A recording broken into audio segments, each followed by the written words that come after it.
The social crisis in Israel has become big, so big that it's now a national security threat. This is according to the annual strategic assessment of Israel published by the National Security Research Institute at Tel Aviv University.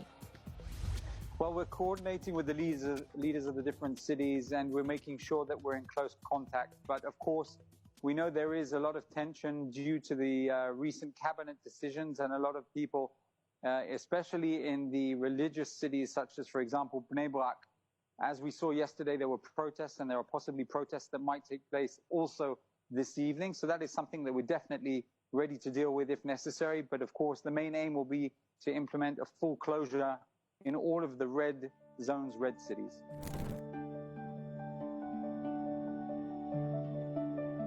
The internal crisis in Israel now tops the third top post in the short list of national security threats facing Israel for the first time ever. In fact, it made the top list as the third most haunting issue for Israel, with Iran being on top place. This is the first time in Israel's history, apparently, that the social crisis there has been considered such a threat by the regime. It seems that things are only about to get worse there, too.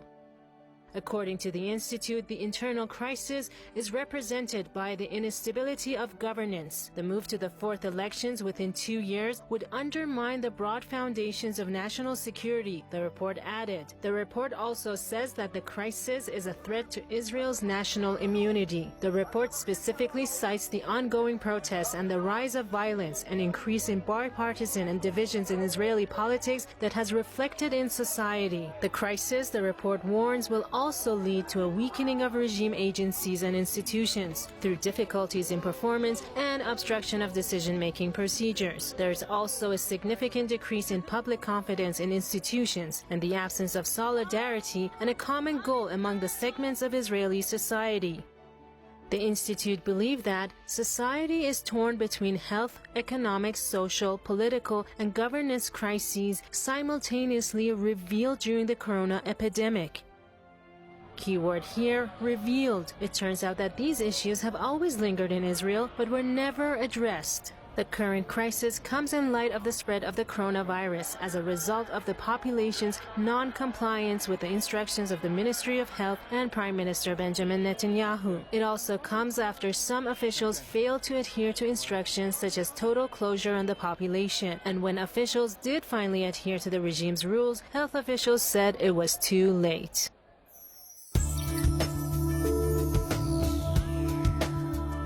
The decline in trust in institutions has two reasons. One is a long-range effect, and one is the short-term, which relates to the corona. The long-term is the attack on institutions, mainly by Netanyahu, over the last few years. The courts, the Attorney General, the police, etc. Recently, the people who work, the civil servants who work at the Ministry of Finance. So the gatekeepers. I mean, if you attack these people, and these attacks, look what happened in America with Trump attacking the media. Everybody is leftist. Everybody is subversive. So you can see the results in the decline of trust, and in the short term relates to the corona. The management of the corona crisis is pretty poor, and just look at so many people, both on the ultra-Orthodox communities and the Arab communities, who just defy the orders of the government. So all in all, the long term and the short term have a strong impact on the decline of trust in institutions.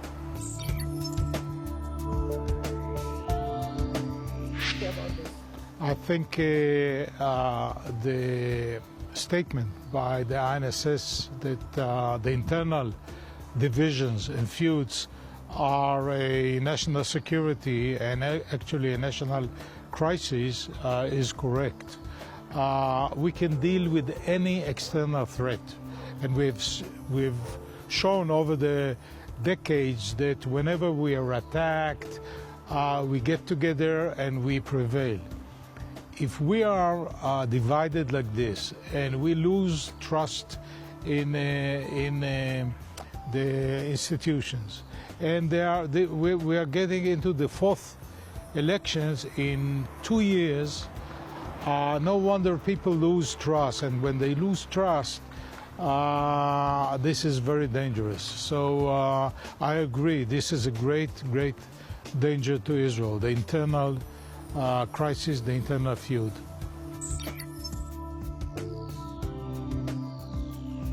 First of all, there's the old division between secular Jews or non-Orthodox Jews and ultra-Orthodox Jews in Israel. This has a long history of, there's a community that pay less taxes, they don't study the core issues like math and English, etc., which are necessary to modern world. Many of the men don't work, and they don't serve in the army like all of us. I served, my children served, and my granddaughter now is in the army. So to look at a community that doesn't take part in the national effort is very infuriating. Come the corona, and you see these people defying the orders of the Ministry of Health, and they are getting infected. I think the Israelis would have accepted anything if they had leadership who would tell them, you know what, everybody has to now to pay something. People who can, people who make a lot of money should have paid, should have been taxed to help others survive this. But you need leadership for this.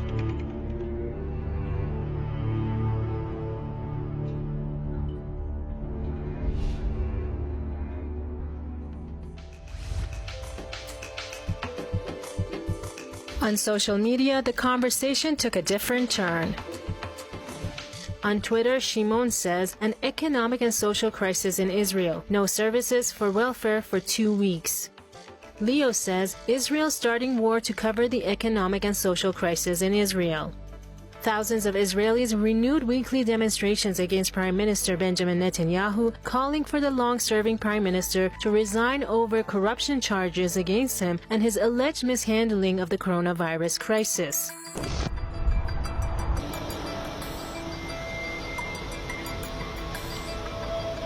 רעיון טוב זה לא, אבל אין ברירה. כאילו זה לא שיש לנו סיטואציה אחרת, אנחנו חייבים לשנות את המצב הזה. ואני חושב שזה לא אפשרי שיהיה עוד בחירות. זה 12 מיליארד שקל כבר, מה זה? יש לו אפילו אחד ב10 שנים מספיק. לא צריך את כל הזה, ואני חושב הכל פוליטיקה לא יפה. ולא צריך לעשות את זה. אני חוזר על מה שאמרתי מקודם. מה שאני חושב שהדבר הכי טוב לעשות זה שבן אדם שצריך שילך מה שהשם רוצה, כמו שכתוב בתורה. שמי שנמצא בפוליטיקה צריך לשאול את הצדיקים שידועים בעם ישראל למה צריך.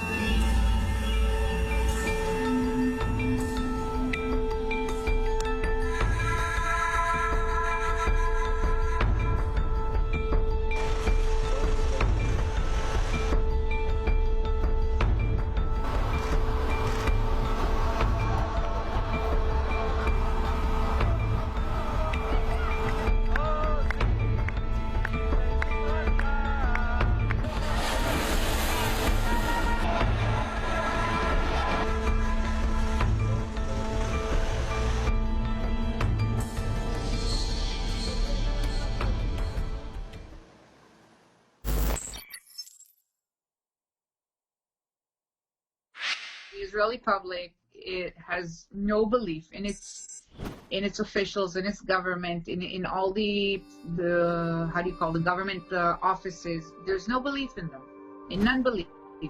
The police is using extra power on children, on elderly, on just people that are in the streets on one hand, and on the other hand other people do whatever they want.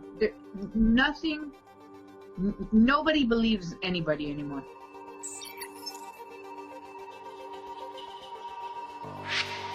So people don't trust anybody. They don't trust the opposition. They don't trust the government. And the thing is, why the people went down to the streets is because the disbelief. And what a lot of people, not all of them, but a lot of people are saying, we do not want to go back to, it's in Hebrew, it's called the state, the old state, the old good state of Israel. We do not want to go there because it wasn't good for a lot of us. It wasn't good for the Palestinians. It wasn't good for the Mizrahim. It wasn't good for the Ethiopians. It wasn't good for a lot of people, basically. It wasn't good for the poor. So basically, I think people are saying, we want something that is completely new. We don't trust any of the politicians that are changing parties from, they've been in this party and now they want to go in this party and now they're separating and they're combining. Most of the public does not believe the public figures in Israel almost anymore. There's no trust.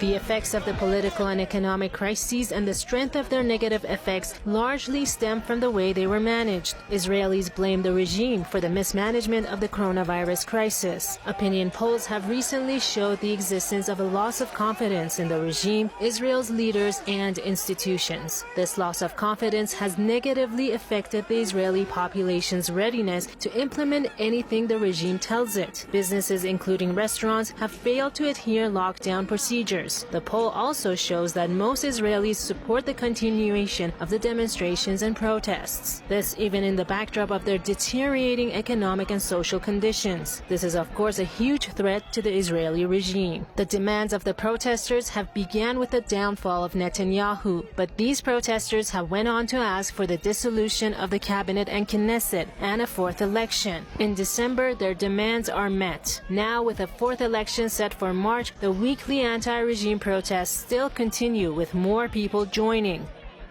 A recent survey by the Israel Democracy Institute showed that 83% of Israelis believe that there is no social solidarity there. According to this poll, 74% of Israelis say that they do not trust parliament, that is the Knesset, and cannot rely on it in the face of the pandemic. 70% do not trust the cabinet, 63% of them do not trust finance ministry officials, 51% of them do not trust the police, and 47% do not trust the Ministry of Health.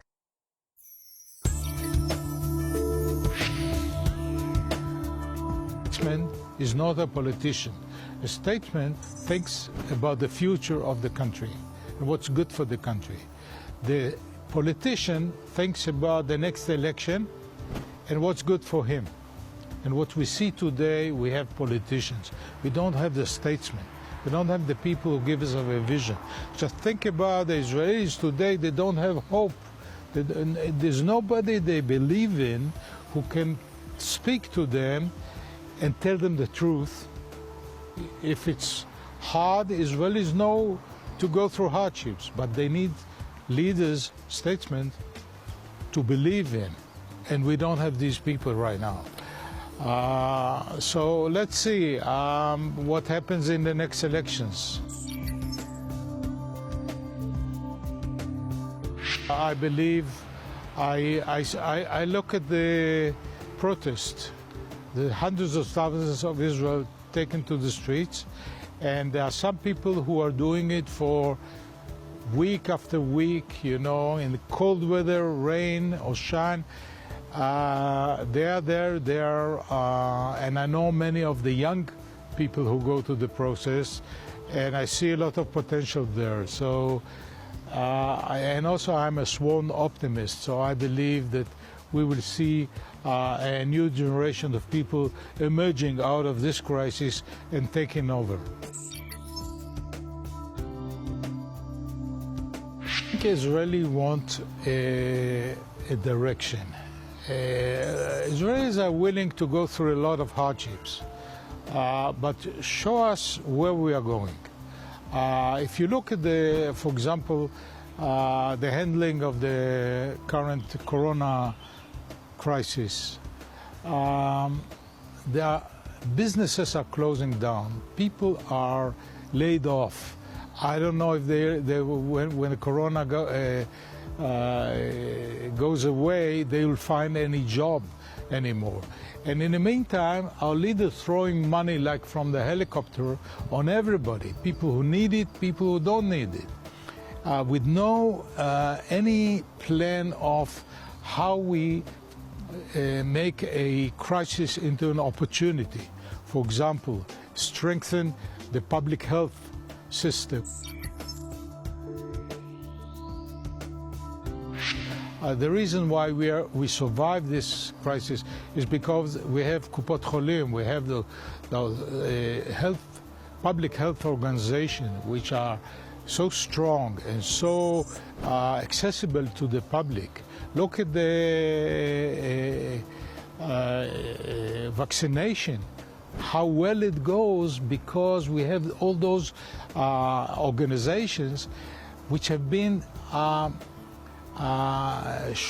shrinking over the years because of lack of funds. And suddenly we have so much money to throw on everybody instead of investing in the public health system.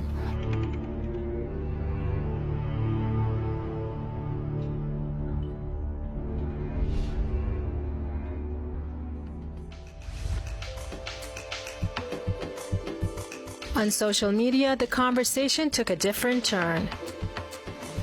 Surdistic on Twitter says the commission found reasonable grounds to believe that individual members of the Israeli security forces, in the course of their response to the demonstrations, killed and injured civilians who were neither directly participating in hostilities nor posing an imminent threat. Yehi asks, what about the demonstrations against Bibi, the ones going on for months all through this pandemic? Jankowski says thousands of Israelis renewed their weekly demonstrations in occupied Jerusalem Al-Quds against Prime Minister Benjamin Netanyahu, asking him to step down as Tel Aviv went into third COVID-19 lockdown. Since last year, Israel has been witnessing demonstrations everywhere.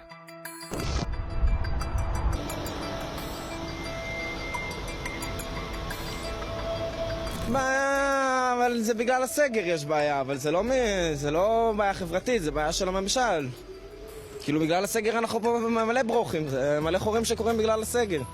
תלוי בתוצאות, אם יהיה תוצאות שגוש אחד יכול להרכיב, אני מקווה שלא יהיה חמישית, אבל אם לא יהיה, כנראה זה יהיה עוד אחד חמישי ושישי, וזהו, זה מאוד פשוט.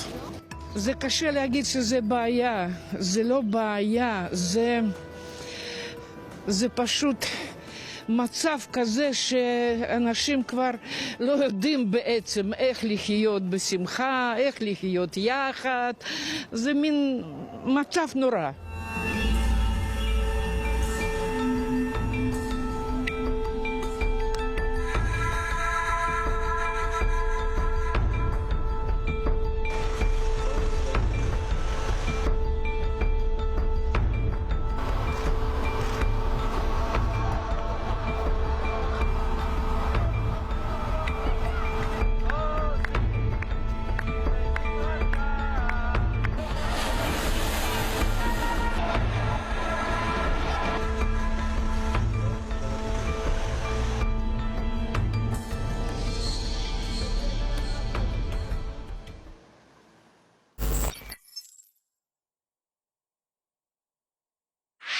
It's a mistake to think that the public was out in the streets only to demand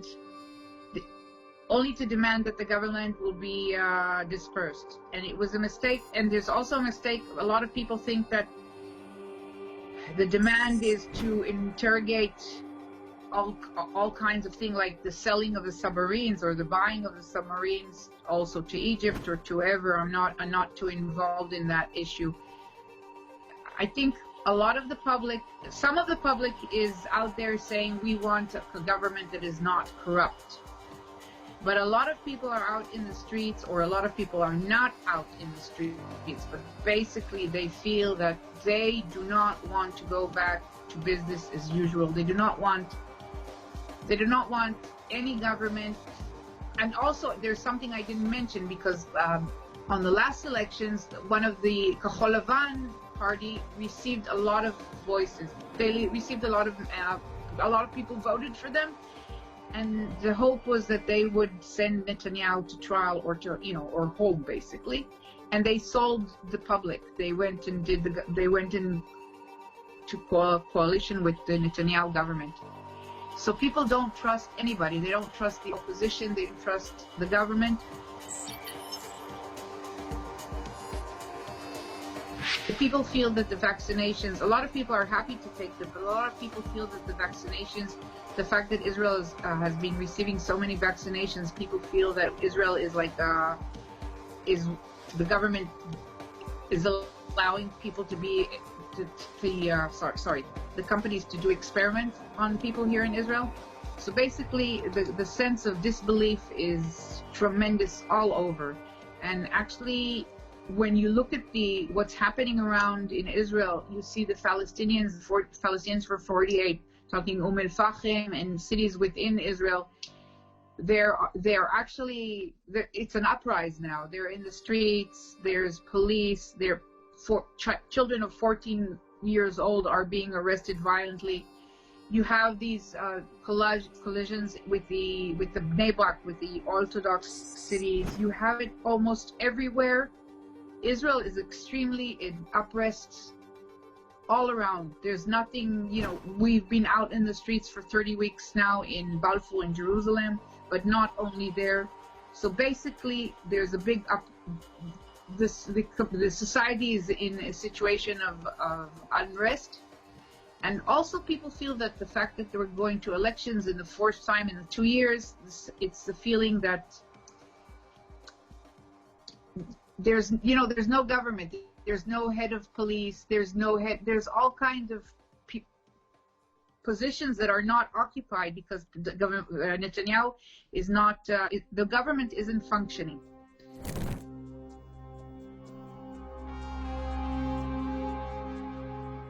Israel has lost control of coronavirus for several reasons, the annual strategic assessment of Israel said. The most important of which is the loss of internal political stability and the failure of the Israelis to respond to the instructions of their regime. To this day, much of the Israeli public believes the coronavirus is a natural disaster, mainly due to their distrust of the regime. But it is important to note that these issues only shed light on underlying crises that have been ignored. Now, the social problem is a national and strategic security threat for Israel, one that has shaken the highest echelons of the regime. Here are the news making the press in Israel. Ynet News. Cash-strapped public hospitals pull plug on emergency admissions. 6 medical centers across Israel said that they will receive only COVID patients and those in life-threatening conditions over finance ministry failure to provide more assistance despite surge in new coronavirus cases. Some 200 doctors, nurses, and medical staff from 7 public hospitals protested outside the finance ministry's offices in occupied Jerusalem, Al-Quds.